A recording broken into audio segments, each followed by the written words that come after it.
प्रधानमंत्री ने स्वच्छ भारत अभियान चलाया और भारतीय जनता पार्टी के नेताओं ने हाथों में झाड़ू लगा, लेकिन शाहजहांपुर में भाजपा नेताओं ने झाड़ू नहीं लगाई। गंदगी फैली हुई। अखिलेश यादव का बड़ा बयान। आपको याद होगा,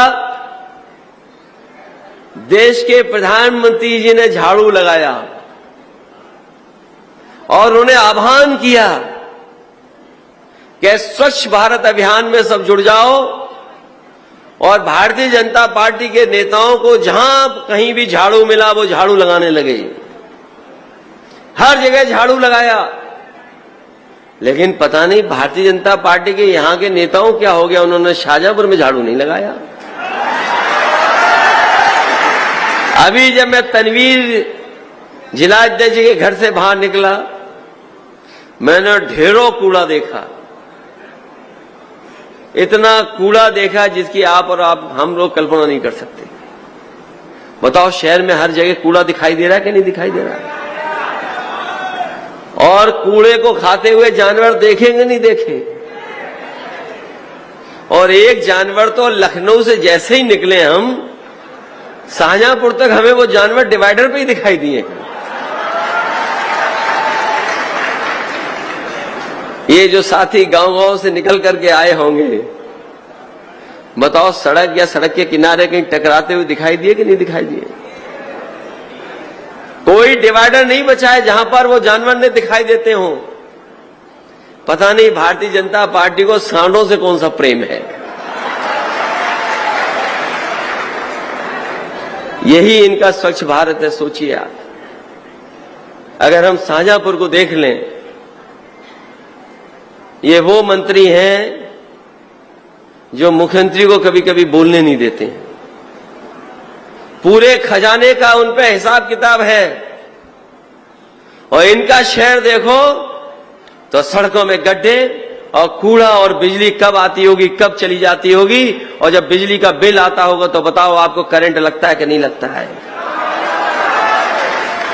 और जो बिजली आ रही है, मैं फिर दावा करके कह के जा रहा हूं आपको, जो आज उत्तर प्रदेश में बिजली उपलब्ध है वो नेताजी और समाजवादियों की देन है।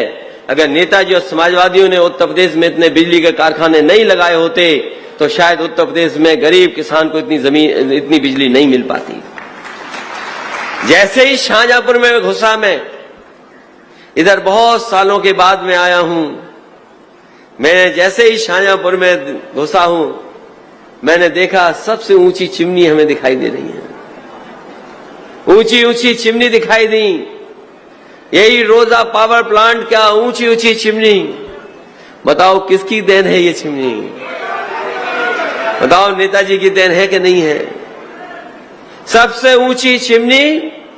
और ये जो बिजली बन रही है, पूरे उत्तर प्रदेश से लेकर के देश को भी बिजली मिल रही है। अगर किसी की देन है तो नेताजी और समाजवादियों की देन है। इस बार 24 में अगर आ गए तो जो हमें बाबा साहब भीमराव अम्बेडकर जी ने अधिकार दिया एक वोट का, ये भारतीय जनता पार्टी वो वोट का अधिकार भी छीन लेगी। अगर अधिकार हमारा छिन गया तो सोचिए, क्या हम सरकार बदल पाएंगे? क्या हम लोग परिवर्तन ला पाएंगे? क्या हम बड़ा बदलाव कभी कर पाएंगे? इसलिए हमारे आपके सामने जहां चुनौती है, वहीं बहुत लंबी लड़ाई है जिसको हम लोगों को जीतना है। वैसे तो हम लोगों ने जब चुनाव के समय पर चुनावी जनसभा देखी थी, और यहां पर जितना कार्यकर्ता नेता बैठा है वो सब चुनावी सभा में आया होगा। जब मंच पर मैं बोलने आया तो मैंने देखा था पूरा मैदान भरा पड़ा था, जन सैलाब था। और शायद शाहजहांपुर की धरती ने इतना बड़ा जन सैलाब एक जगह कभी नहीं देखा था जितना उस समय 22 के चुनाव में जन सैलाब के समर्थन जुटा था।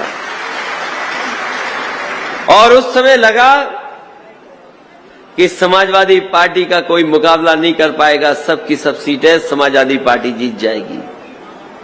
लेकिन जब परिणाम आया तो परिणाम जब हम लोगों ने देखा तो हमारी समाजवादी पार्टी का खाता भी नहीं खुला। हम शून्य रह गए। जो लोग जीत रहे थे वो हरा दिए गए। ये विधायक राजेश यादव जी बैठे हैं, उनके क्षेत्र के लोग भी बैठे होंगे, उनका रिजल्ट भी आप जानते होंगे।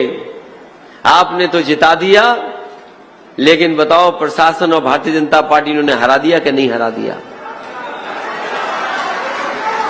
वो जीत गए लेकिन हरा दिया। इसी तरह नीरज मौर्य, अगर हमारा ही साथी किसी और दल में न गया होता तो बताओ नीरज मौर्य जीत गए होते कि नहीं जीत गए होते? नीरज मौर्य आज विधायक होते, राजेश यादव विधायक होते, और ये हमारे तनवीर लगातार लड़ रहे हैं। और 9 बार के विधायक का मैंने क्षेत्र देखा है 2 दिन से। 9 बार के विधायक का, ये जो 9 बार विधायक रहे हैं, इस जिले में 3-3 कैबिनेट मंत्री हैं, और पहले ये नगर विकास मंत्री थे, और आजकल पूरे खजाने का कब्जा है इनके पास। आपने सड़कें देखी? कैसी सड़कें यहां की? सड़कें देख ली हैं आपने? मैंने पूछा, हमारे साथ जयेश जी बैठे हुए थे, हमने कहा बताओ शहर देख नहीं पाई, ये पता नहीं कहां बाईपास से मुझे लेके जा रहे हैं। तो तमाम वो मुद्दे हम सबके सामने हैं। चाहे उत्तर प्रदेश के अगर हम अन्नदाता की बात करें तो आज उत्तर प्रदेश की 62% आबादी किसान आज एक बड़े संकट से गुजर रहा है, जहां उसके उत्पादन का मूल्य नहीं मिल पा रहा है। वहीं साथियों, इस चुनाव पर हम जरूर आपसे कुछ बात करना चाहते हैं। आज जब ये प्रशिक्षण शिविर हो रहा है तो उत्तर प्रदेश और देश एक बड़ी चुनौती के बीच से गुजर रहा है। देश की केंद्र की सरकार और उत्तर 22 रुपए में बिकने वाला गेहूं और धान 80 रुपए का होता है। लेकिन सरकार से ये सवाल होना होगा, आदरणीय राष्ट्रीय अध्यक्ष जी उत्तर प्रदेश के मुख्यमंत्री थे, यही उत्तर प्रदेश में जिस सरकार ने कहा था फ्री गैस सिलेंडर देंगे, 480 रुपए में बिकने वाला गैस सिलेंडर बताओ 1180 रुपए में बिक रहा है। और जब सरकार चुनाव की तरफ जा रही थी